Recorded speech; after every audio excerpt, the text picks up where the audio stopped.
আসসালামু আলাইকুম গাইস, আমি আজকে আপনাদেরকে দেখাবো আমাদের জুমার মসজিদের নতুন বারান্দার কাজ শুরু হয়েছে।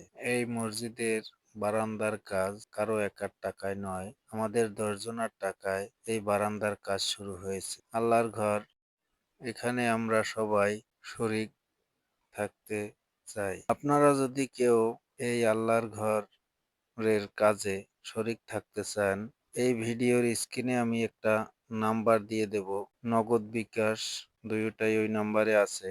আপনারা কেউ শরীক থাকতে চাইলে এই নাম্বারে টাকা পাঠাইতে পারেন অথবা যোগাযোগ করতে পারেন। বন্ধুরা, যদি কেউ টাকা দিয়ে সাহায্য সহযোগিতা না করতে পারেন, ভিডিওটা অবশ্যই শেয়ার করবেন, কারণ আপনার একটা শেয়ারে অন্য একজন ব্যক্তি এই মসজিদে দান করতে পারে। তাই শেয়ার করতে ভুলবেন না, আর কমেন্ট করবেন অবশ্যই। তো গাইস, সবাই ভালো থাকেন, কথা হবে আবার পরবর্তী ভিডিও।